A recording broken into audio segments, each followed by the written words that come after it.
O meu marido, o Pedro, faleceu há 4 anos. Todos os meses eu enviava 250 euros aos meus sogros para pagar uma dívida antiga. Certa tarde, a vizinha do resto do chão mandou-me parar e sussurrou: "Para de lhes dar dinheiro e dá uma vista de longe na câmara de segurança." No dia seguinte, decidi ver as gravações. A cena que descobri deixou-me completamente gelada. O cheiro a mofo misturado com o ar pesado dos canos velhos atingiu-me assim que desliguei a minha moto azul à entrada do prédio.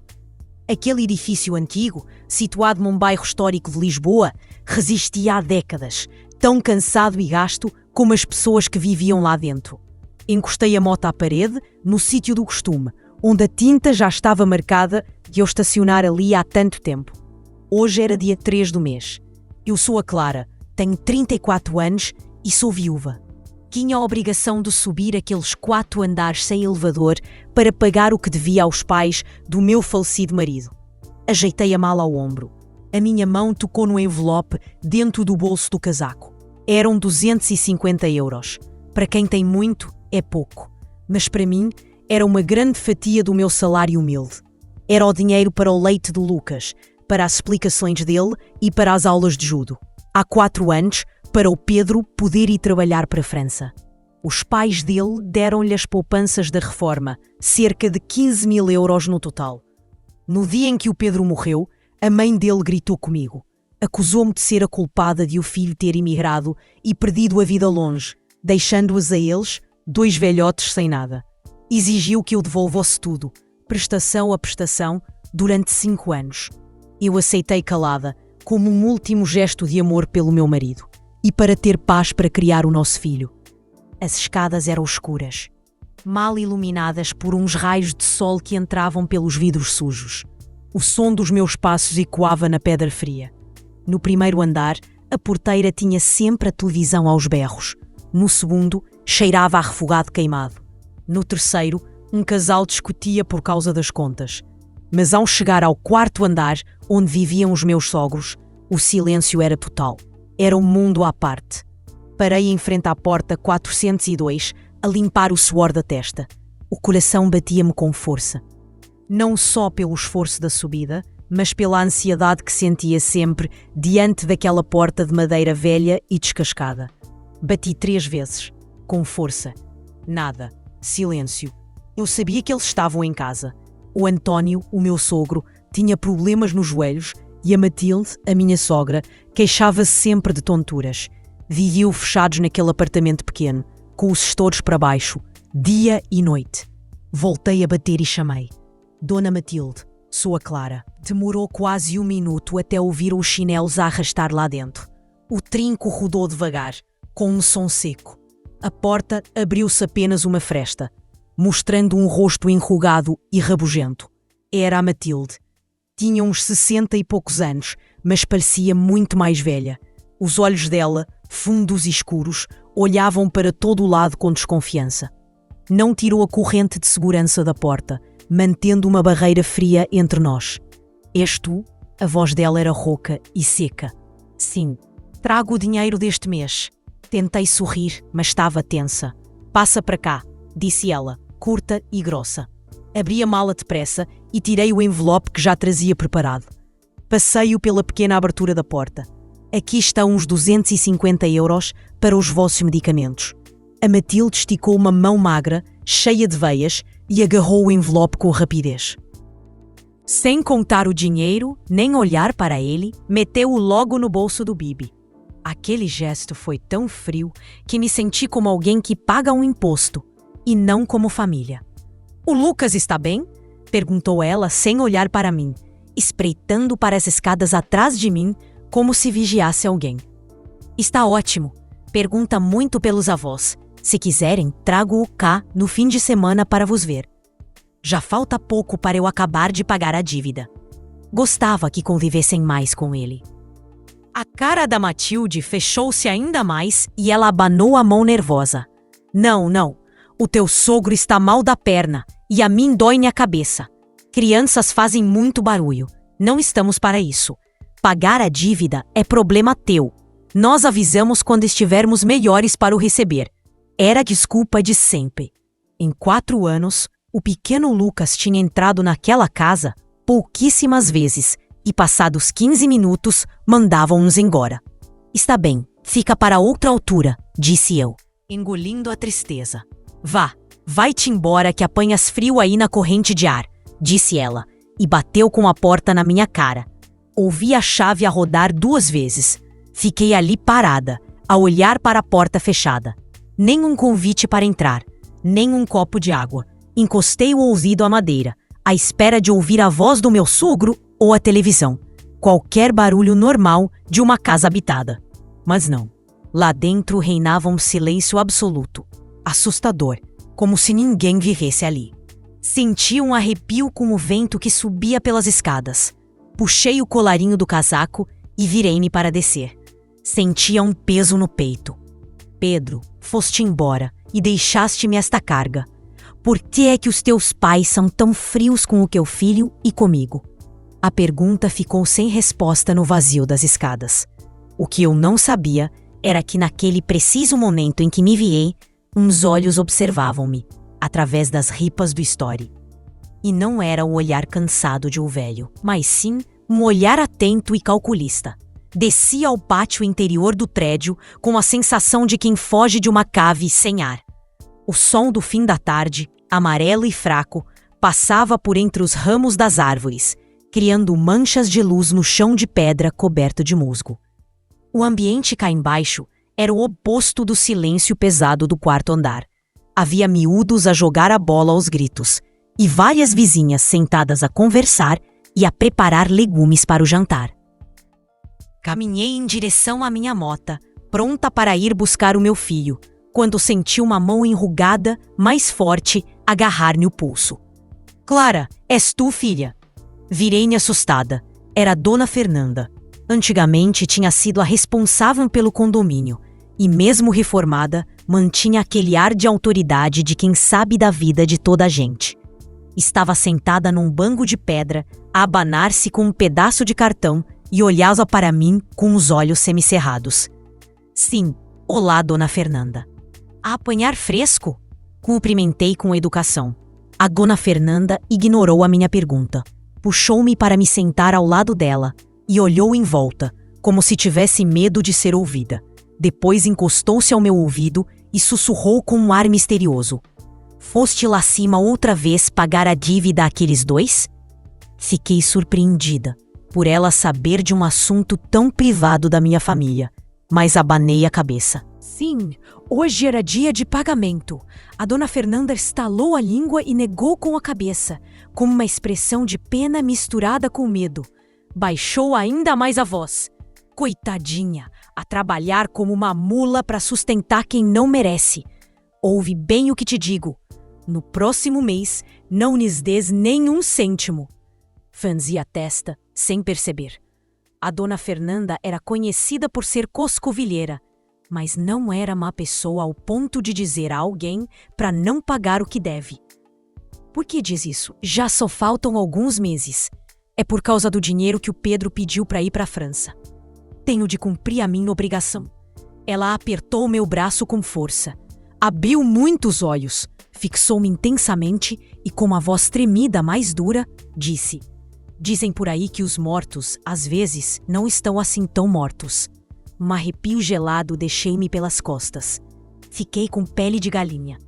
Aquelas palavras pareciam um vento frio vindo do além em pleno dia de sol. O que é que tá a dizer? O meu marido morreu há 4 anos.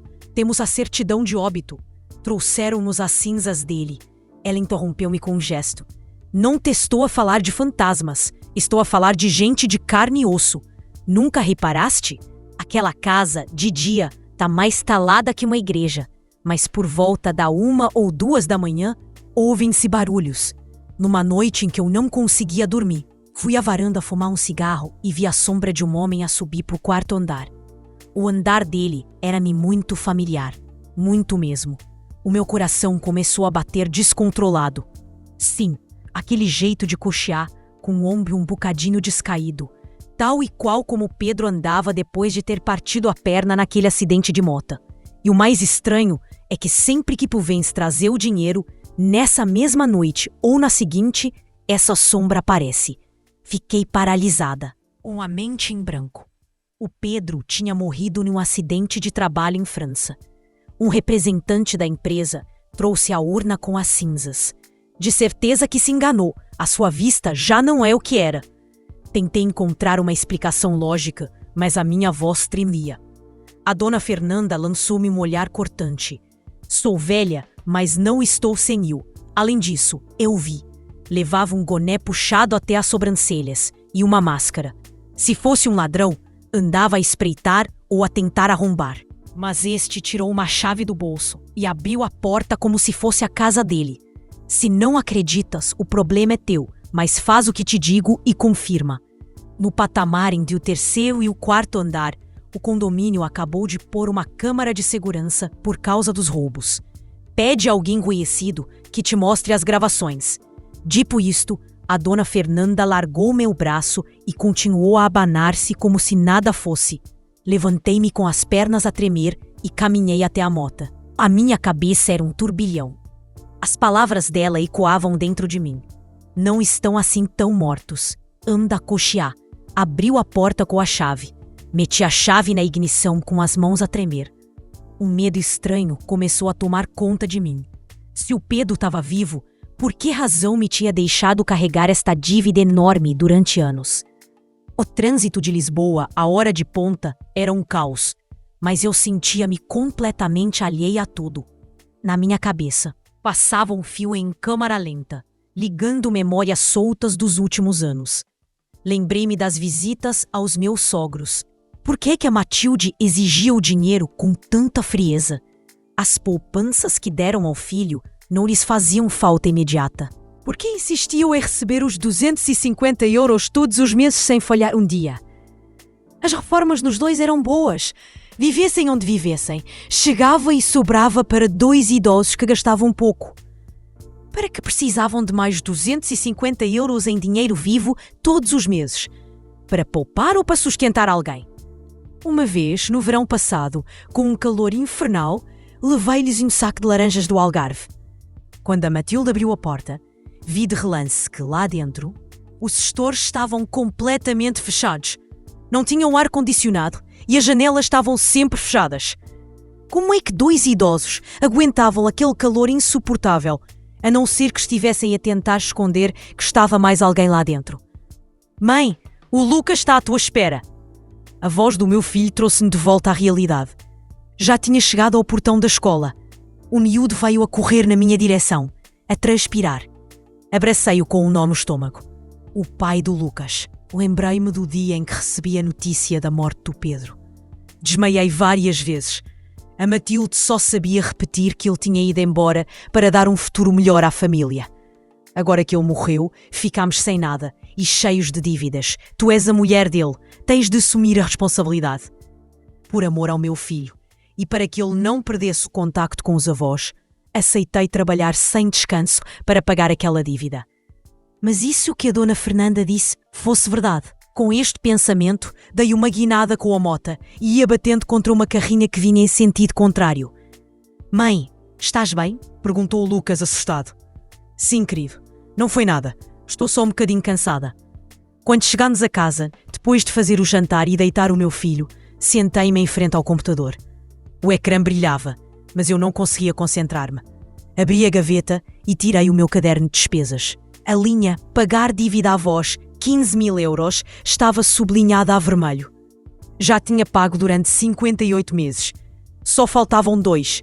Se o Pedro estava vivo, isso significava que eu não estava a pagar uma dívida de honra, mas sim a ser burlada. Lembrei-me do pormenor do cochear. O Pedro tinha partido o tornozelo esquerdo num acidente de mota em 2019. A dúvida, como um veneno, começou a destruir a minha confiança. Precisava de provas. Peguei no telemóvel e procurei um nome na lista. O Tiago era um primo meu, um gênio dos computadores. Clara, o que se passa para ligares a estas horas? Tiago, estás ocupado? Precisava de um favor. É uma coisa delicada. Conheces alguém que tenha acesso às câmaras do prédio onde vivem os meus sogros? Fiz silêncio do outro lado. Aquele prédio antigo? Tenho um amigo na empresa de segurança que instalou o sistema. Porquê? Foste assaltada? Sim, mais ou menos isso. Acho que deixei cair a carteira nas escadas. Há alguma maneira de me conseguires as gravações de patamar entre o terceiro e o quarto andar? Dos últimos 3 meses? Amanhã pergunto e digo-te alguma coisa. Desliguei a chamada com as mãos a suar. A flecha já tinha saído do arco. Tinha acabado de começar a minha busca pela verdade. Na tarde seguinte, encontrei-me com o Tiago na esplanada de um café escondido numa arruela. Ele chegou a horas e tirou o portátil da mochila. Clara, o que é que tens? Estás muito tensa. Tens má cara. Eu olhou-me preocupado. Forcei um sorriso. Então, conseguiste alguma coisa? O Tiago acenou que sim. Que deste sorte. O sistema guarda tudo na nuvem. O meu amigo passou-me os ficheiros. Que dia disseste que perdeste a carteira? Põe os dias 3 ou 4 de cada mês. Entre a 1 e as 3 da manhã. O Tiago escreveu no teclado em silêncio. Aqui está, dia 4 do mês passado. Olha para isto. Ele virou o ecrã para mim. A imagem era a preto e branco e tinha grão. A câmara focava o patamar do quarto andar. O corredor estava deserto. O relógio marcava 1h45:20. Uma sombra apareceu a subir as escadas. Senti o coração a parar. O homem vestia um casaco largo e um boné puxado para baixo que lhe tapava metade da cara. Usava máscara. Para! Põe em câmara lenta. A minha voz saiu estranha. O Tiago carregou numa tecla. O homem subia aos degraus. Primeiro o pé direito, depois arrastava ao esquerdo com um ligeiro coxear. O ombro esquerdo afundava-se um pouco ao apoiar o peso naquela perna. Aquele jeito de andar. Tapei a boca para não gritar. Era inconfundível. Era o Pedro. Olhei fixamente para o ecrã. O homem chegou à porta 402. Não tocou à campainha. Meteu a mão no bolso. Tirou um molho de chaves, escolheu uma com prática e meteu-a na fechadura. Clique. A porta abriu-se, ele entrou de mansinho e fechou-a com muito cuidado. Reconhece alguém? Perguntou o Tiago com cautela. Põe o mês anterior. O Tiago obedeceu. Dia 4 do mês anterior, à mesma hora. A mesma pessoa, o mesmo silêncio e a mesma facilidade para abrir a porta. Vi os vídeos dos últimos 3 meses seguidos. O padrão não mudava. Na noite a seguir, a eu entregar o dinheiro, ele aparecia. De repente, senti enjoos. A quem é que eu andava a pagar durante 5 anos? Estava a pagar ao mesmo homem que se escondia ali. Ao homem que permitiu cruelmente que a mulher e o filho sofressem por uma dívida falsa. Diabo, bopia-me tudo isto para uma pen e não digas uma palavra a ninguém, por favor. O Tiago viu a seriedade na minha cara e concordou. Tem calma, não digo nada. Agarrei na pen com força. Aquilo era enorme. Era como se o céu me tivesse caído em cima. Levantei-me e saí a correr do café. O Pedro estava vivo e, juntamente com os pais, tinha montado aquela farsa para me explorar até ao tutano. Ao chegar a casa, tranquei a porta do meu quarto e deixei-me cair no chão. O portátil reproduzia o vídeo vezes sem conta. Reconheci o casaco que ele levava. Tinha sido eu a oferecer-lhe antes de ele ir para a França. O Pedro não estava morto. Por que fingir a própria morte? Por que usar a desculpa de uma dívida para me obrigar a pagar? Lembrei-me do dia em que recebemos a terrível notícia. Os meus sogros choravam baba e ranho, mas logo a seguir ao funeral, falaram da suposta dívida. Filha, o Pedro foi-se para ajudar esta família. Agora que ele não está, somos velhos e não temos rendimentos. Os 15.000 euros que lhe demos perderam-se. Temos de ver como resolvemos isto. Apelaram à minha pena e ao meu sentido de responsabilidade. Sabiam que eu nunca abandonaria os pais do meu marido. E assim, transformaram-me no multibanco deles durante 5 anos. A dor foi-se transformando em raiva. Uma raiva que ardia devagarinho. Quase 20.000 euros, se contasse com os presentes e os juros. Era o meu suor, as minhas lágrimas. Tinha poupado cada cêntimo para sustentar o fantasma do meu marido e os seus 2 cúmplices. Olhei para o pequeno altar que tinha feito, onde a fotografia do Pedro continuava a sorrir amavelmente. Tive vontade de a fazer em pedaços, mas não. Partir coisas e fazer escândalos não ia resolver nada. Eu tinha de manter a calma e ser mais esperta do que eles. Representaste muito bem o teu papel de morto, Pedro. Sussurrei para mim mesma. Agora deixa-me a mim fazer de viúva ingênua mais um bocadinho. Mas desta vez, quem manda nesta peça sou eu. Abri a gaveta da mesinha de cabeceira e tirei um bloco de notas. Comecei a desenhar um plano. Passo 1. Ter a certeza absoluta da identidade do homem do vídeo. Passo 2. Investigar as contas do Pedro e dos pais dele. Passo 3. Descobrir onde é que o Pedro se esconde. A caça ia começar amanhã. Eu ia caçar o meu próprio marido falecido. Na manhã seguinte, levantei-me à hora do costume. Fiz o pequeno almoço para o Lucas, passei a ferro a farda da escola, levei-o ao portão e segui direta para o trabalho. Num post-it, refiz as contas. A dívida original era de 15.000 euros. 250 euros por mês, vezes 48 meses. Além disso, no Natal, nos aniversários e para medicamentos, eu dava sempre um extra. O total que lhes entreguei nestes 4 anos passava dos 14.000 euros. Com aquele dinheiro, a minha vida e a do meu filho podia ter sido muito diferente. Em vez disso, atirei tudo para aquele poço sem fundo no 4º andar. Mandei uma mensagem ao Tiago. Vê se há movimentos estranhos na conta bancária do meu sogro. Desconfio que eles não usam o dinheiro que eu lhes dou para viver, nem para pagar dívida nenhuma. O Tiago respondeu logo a seguir. Isso é complicado, por causa da proteção de dados, mas posso tentar dar a volta por outro lado. Dá-me umas horas. Guardei o telemóvel. Precisava de me aproximar mais. Ocorreu-me uma ideia. Se ele ia à casa buscar o dinheiro que eu entregava, será que precisava mesmo dele ou vivia daquilo? Nessa tarde, saí mais cedo do trabalho e passei pelo prédio dos meus sogros. Estacionei a mota e sentei-me num banco de jardim ali perto, a fingir que descansava. Olá, Clara! Uma voz aguda chamou-me. Era a Dona Alice, a vizinha do 3º andar. Olá, Dona Alice.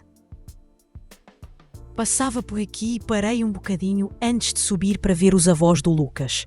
A Dona Alice sentou-se ao meu lado. Tu és uma santa, filha.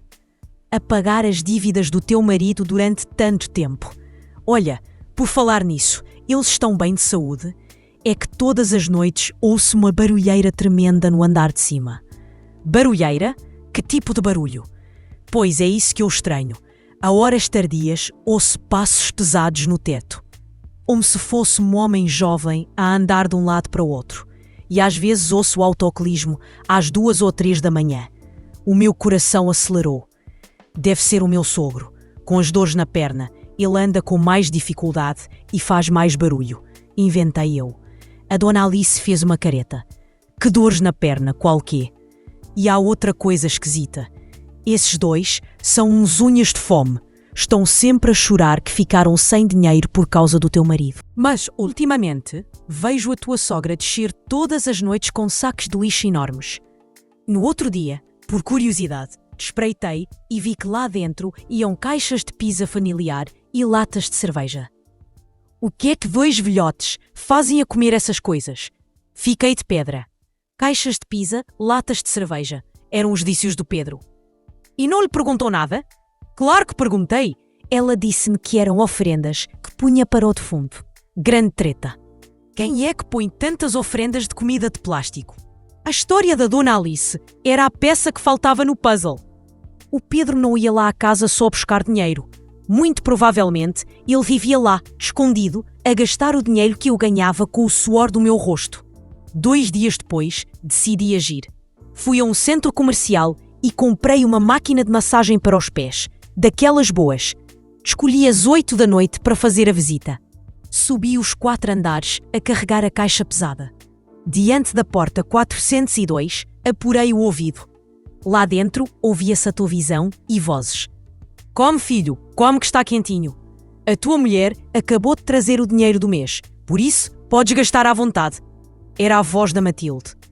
Tem calma, mãe. Tenho tudo controlado.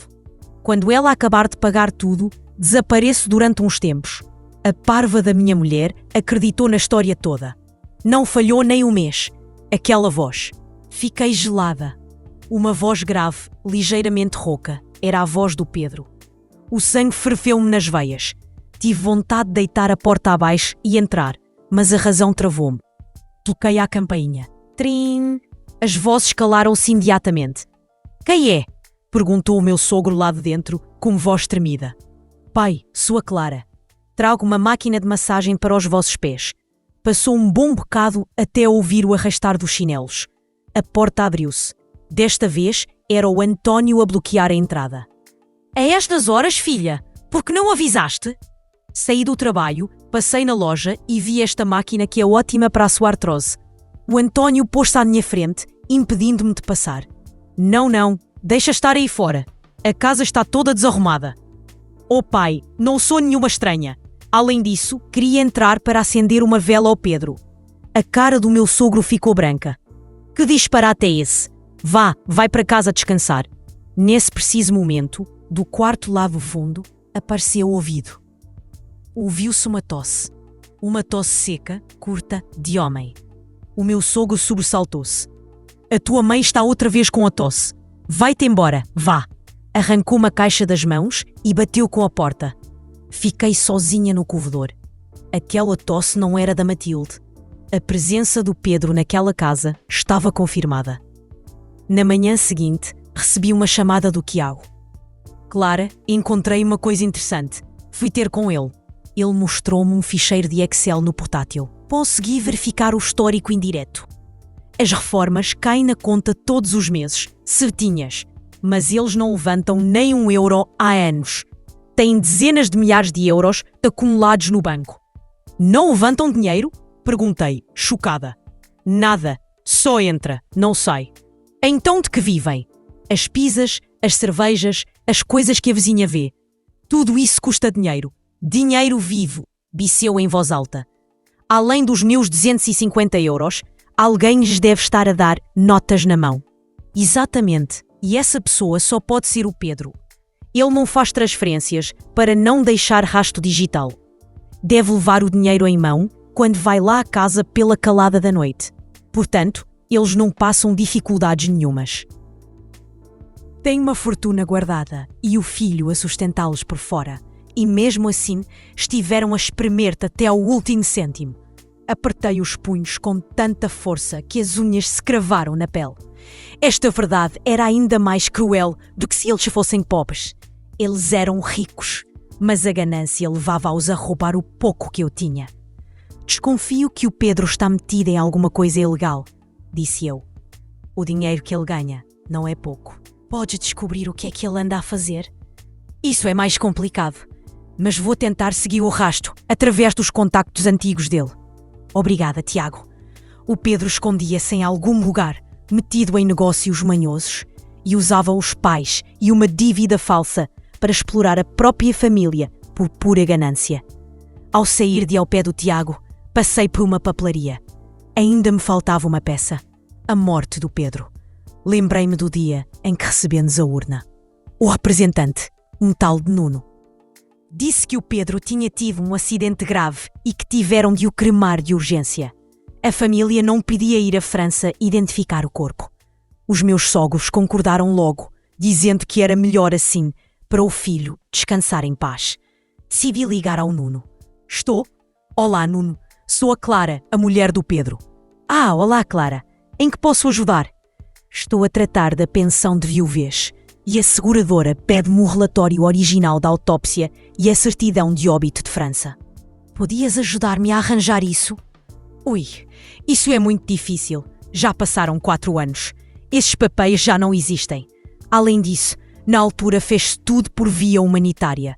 A documentação era muito básica. O Nuno gaguejava. Por favor, tenta. Eu compenso-te pelo trabalho. Bom, vou ver o que se pode fazer. O Nuno desligou à pressa. A atitude dele confirmava as minhas suspeitas. De certeza que tinha ajudado a falsificar os documentos. Olhei em direção ao Alentejo, para a aldeia de onde era a família do Pedro. A urna com as cinzas estava no jazigo da família. Eu tinha de abrir aquela urna. Liguei à minha sogra, Dona Matilde. Este fim de semana quero levar o Lucas à terra para pôr flores ao pai. Já paguei quase toda a dívida e quero ir agradecer. É uma viagem muito longa. Para que é que vão lá? Disse a Matilde, ríspida. Não consigo evitar. Ontem sonhei com o Pedro e ele pedia-me isso. Estou muito preocupada. Os mais velhos costumam ser supersticiosos. Está bem, vão se quiserem, mas vão e voltem depressa. Sim, eu sei. Desliguei. A viagem ao Alentejo seria a chave. Naquela urna fria de cerâmica estaria a verdade. Pedro, escondes-te das tuas dívidas. Fazes a tua mulher pagá-las por ti, mas não vais escapar à justiça. Nesse fim de semana, debaixo de um sol alentejano forte e amarelo, levei o Lucas, na minha mota velha, por uma estrada que serpenteava entre campos de trigo. Saímos ao amanhecer para chegar à aldeia antes da hora de almoço. O Lucas estava excitado.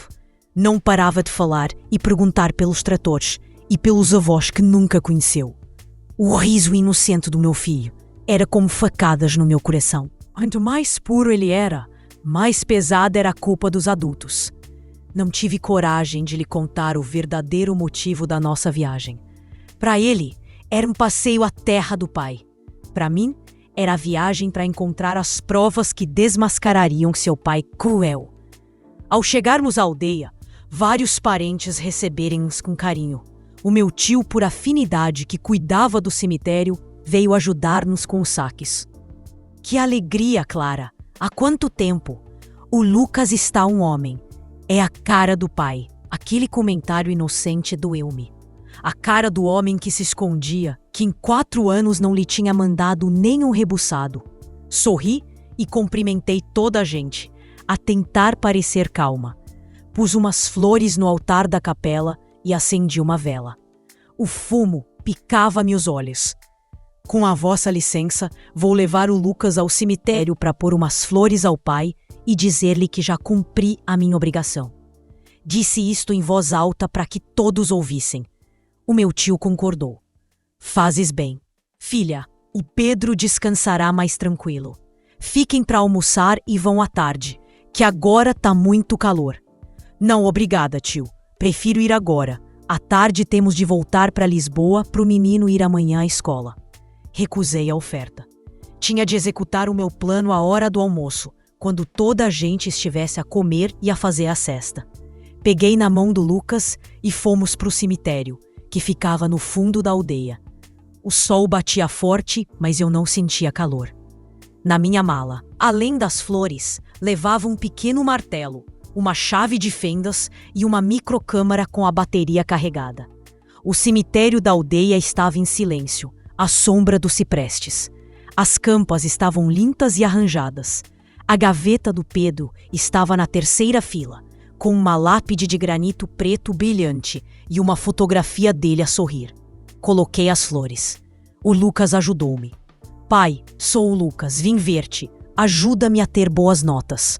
O menino juntou as mãos e a sua voz de criança ecoou no silêncio.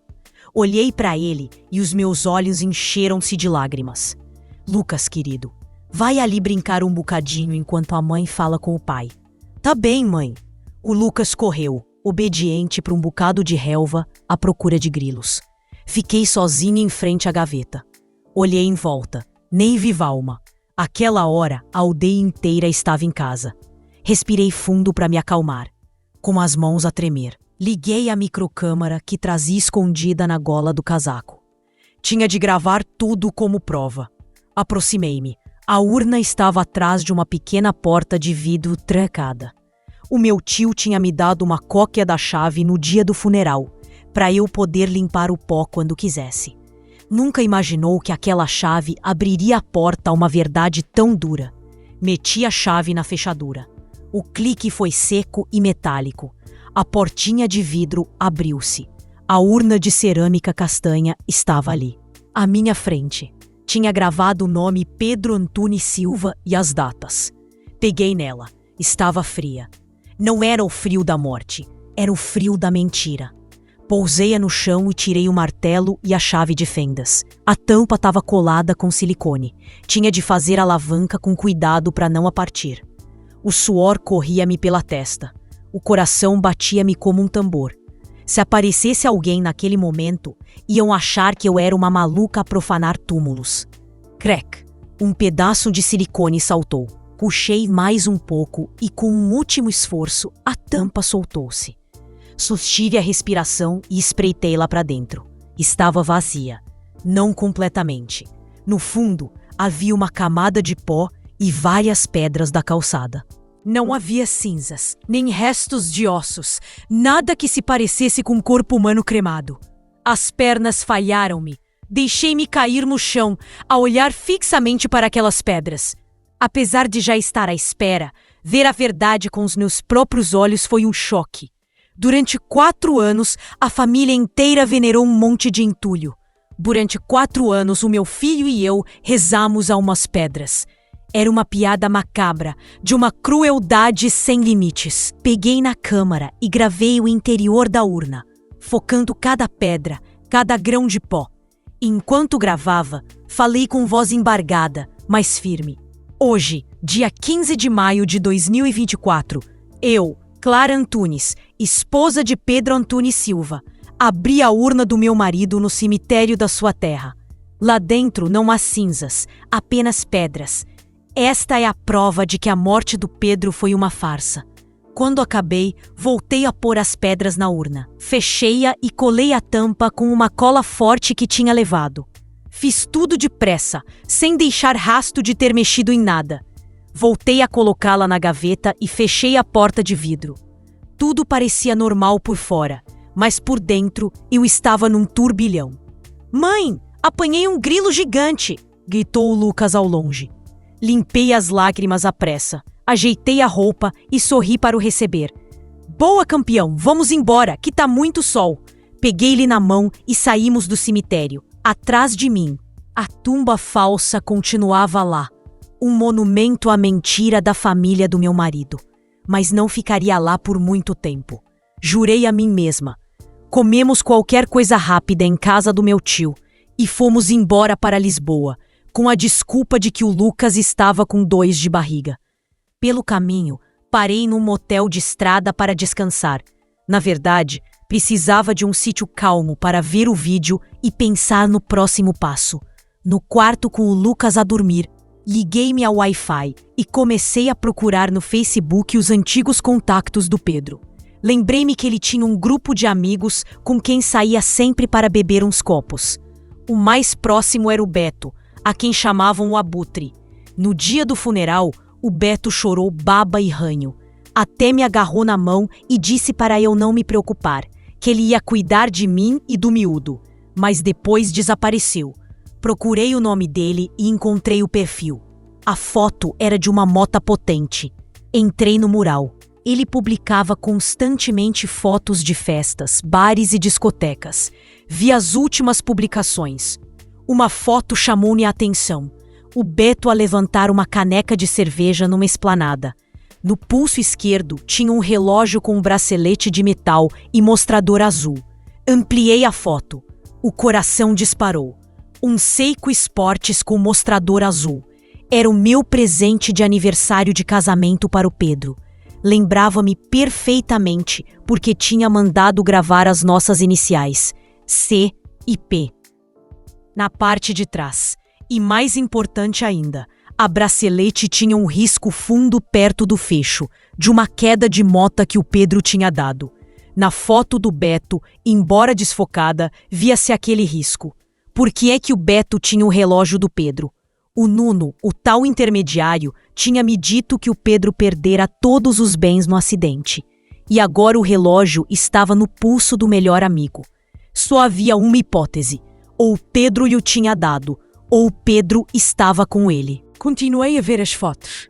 O Beto publicava muitas vezes a partir de uma zona industrial no Cacém. As peças começaram a encaixar. As transferências de dinheiro para a conta do meu sogro também vinham daquela zona. O Beto estava lá.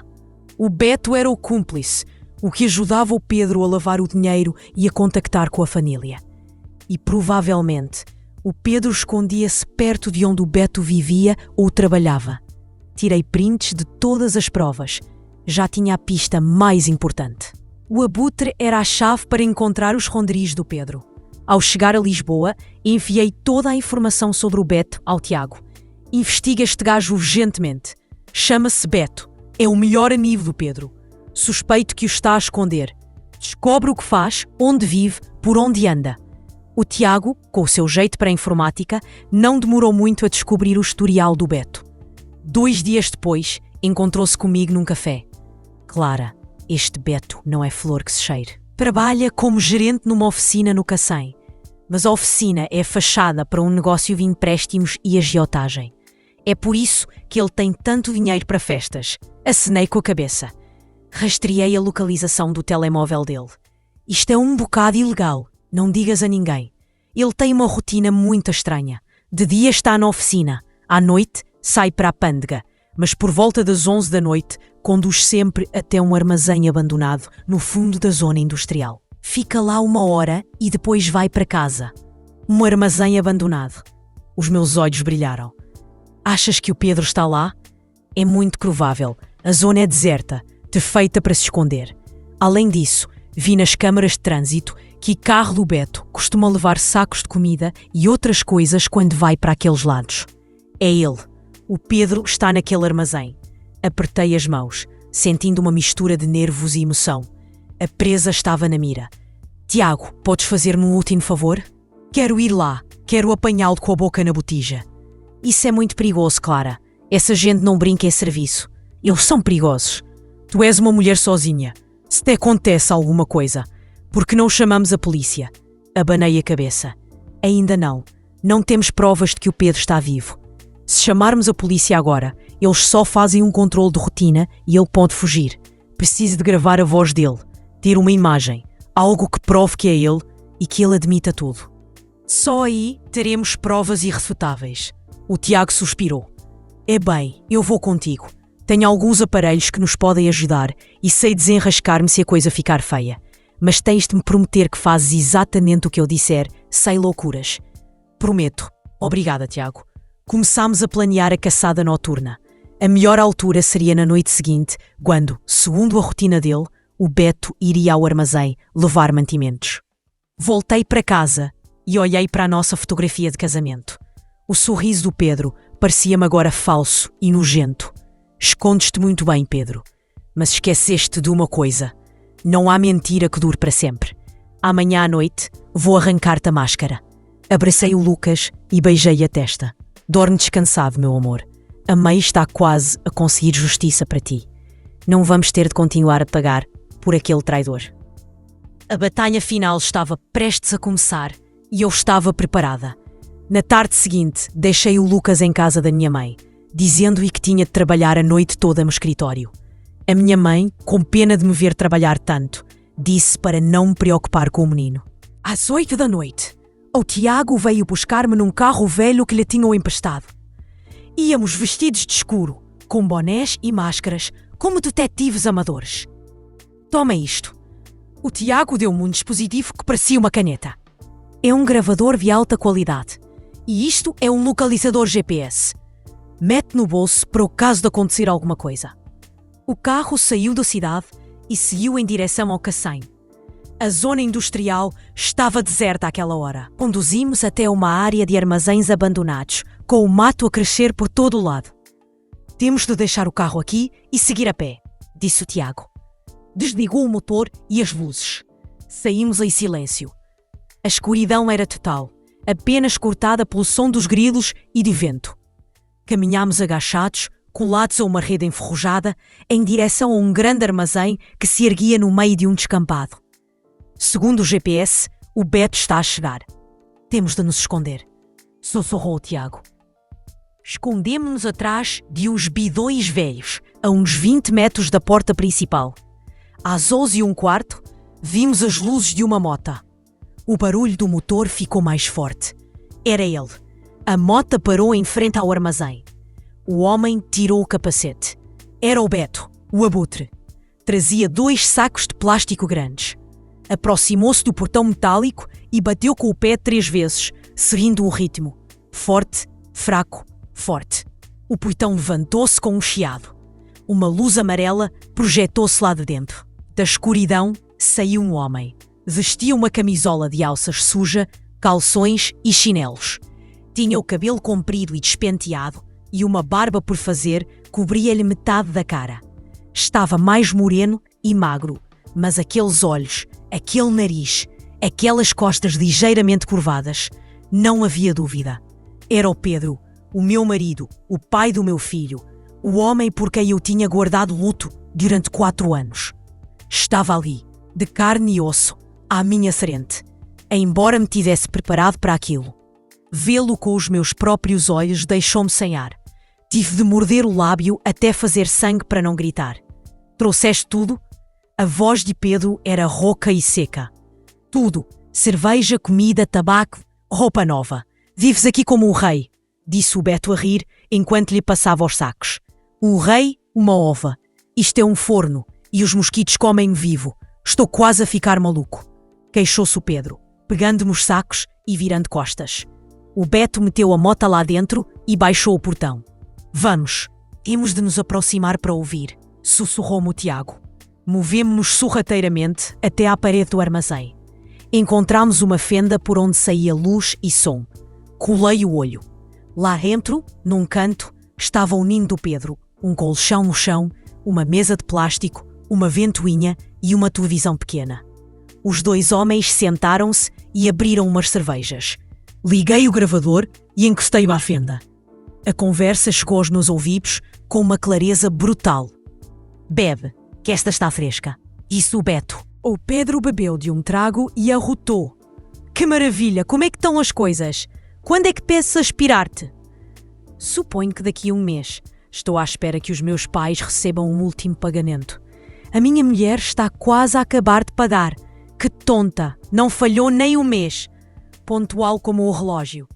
Admiro o teatro dos meus velhotes. Põe-se a chorar miséria e ela engole tudo.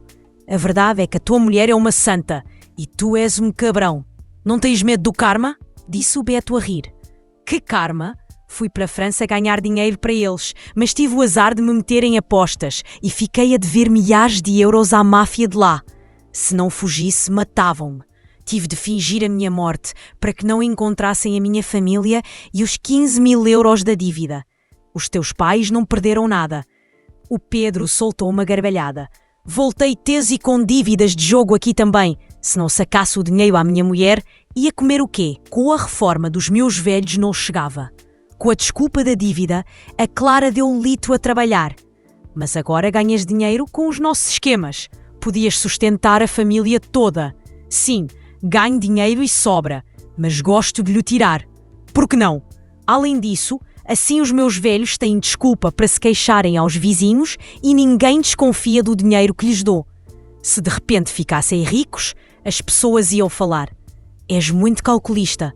E a tua mulher e o teu filho abandonas-te-os sem mais nem menos. O Pedro ficou em silêncio um momento. Que se lixem. A Clara é nova e bonita. Não lhe vão faltar homens. Fiz-lhe o favor. Agora pode refazer a vida. Tiro-lhe o dinheiro para ela estar demasiado ocupada para desconfiar de alguma coisa. Odeio a moral dela, embora às vezes pense nisso. Estava em casa como o rei, com a comida na mesa e a cama quente, e agora estou aqui neste inferno. Tem cuidado. No outro dia a tua mulher apareceu de surpresa com umas laranjas. Acho que ela desconfia. Se continuas aqui, um dia encontras a polícia à porta. Aguenta só mais um pouco. Foge para a Espanha e acabou-se. És o maior sacana que eu conheço, Pedro, disse o Beto, embora o tom fosse de brincadeira. Vá, bebe e cala-te. Se eu não olhar por mim, quem é que vai olhar? Desliguei o gravador. Era suficiente. O homem que eu tinha amado estava morto de verdade. O que estava ali dentro era um monstro. Fiz sinal ao Tiago para nos irmos embora. Estás bem? Perguntou ele. Estou melhor do que nunca. Limpei as lágrimas e a minha voz saiu firme. Vamos, amanhã será o fim dele. Na manhã seguinte, fomos ao escritório de uma advogada que o Tiago conhecia. Entreguei-lhe todas as provas, a gravação, o vídeo da urna vazia, as imagens da câmara de segurança. A advogada, ao ouvir a gravação, ficou furiosa. Isto é crime de burla qualificada, falsificação de documentos e encobrimento. Com o valor roubado e as agravantes de abuso de confiança e simulação de morte, o Pedro e os pais enfrentam penas de prisão efetiva. Quero denunciá-los. Quero que paguem e me devolvam até ao último cêntimo, disse eu com determinação. Vou ajudar-te. Mas primeiro temos de nos coordenar com a polícia para os deter. Se eles descobrem, o Pedro pode fugir. A advogada ligou para a polícia judiciária, com provas tão fortes. Organizou-se uma operação para essa mesma noite. Uma equipa iria ao armazém buscar o Pedro, outra ao prédio buscar os pais e uma terceira atrás do Beto. Eu esperaria na esquadra. Às 2 da manhã, tocou o telefone do inspetor. Alvo detido no armazém. Cúmplice controlado. Os 2 idosos estão a caminho. Respirei de alívio, sentindo-me vazia e exausta. A justiça, embora lenta, chega sempre. O pano tinha caído sobre uma farsa de 4 anos. Na manhã seguinte, vi o Pedro através do vidro da sala de interrogatórios. Estava afundado na cadeira, algemado, com o olhar perdido. Quando lhe puseram a gravação, foi-se abaixo e confessou tudo. Os pais, noutra sala, choravam e culpavam o amor de pais. Mas a lei não perdoa quem usa o carinho para burlar. O Beto também foi detido por encobrimento e pelo negócio da agiotagem. O caso chocou toda a gente. 3 meses depois, realizou-se o julgamento. O Pedro foi condenado a 12 anos de prisão por burla qualificada e falsificação de documentos. Os pais, pela idade, ficaram com pena suspensa, mas foram obrigados a devolver-me todo o dinheiro. Ao sair do tribunal, olhei para o céu azul. O sol brilhante dissipava as sombras que tinham nublado a minha vida durante 4 anos. Tinha recuperado o meu dinheiro, a minha honra e, o mais importante, a minha liberdade. Vendi o apartamento antigo e, com o dinheiro da indenização e as minhas poupanças, comprei um apartamento novo, pequeno, mas cheio de luz. Certa tarde, ao ir buscar o Lucas à escola, ele disse-me: "Mãe, hoje tive excelente a matemática." Que campeão é o meu filho! Hoje, para celebrar, convido-te para jantar frango assado. Boa, caminhámos de mão dada por uma rua cheia de árvores. O vento da tarde trazia o cheiro das tílias. Olhei para o meu filho e sorri, feliz. O passado doloroso tinha ficado trancado atrás dos muros de uma prisão. Diante de nós, abria-se um futuro novo, brilhante e em paz. Agradeci em silêncio pelas tempestades que tinham passado. Graças a elas, tinha descoberto a força que tinha e aprendido que a verdadeira felicidade não consiste num sacrifício cego, mas em saber lutar para proteger aquilo que amamos.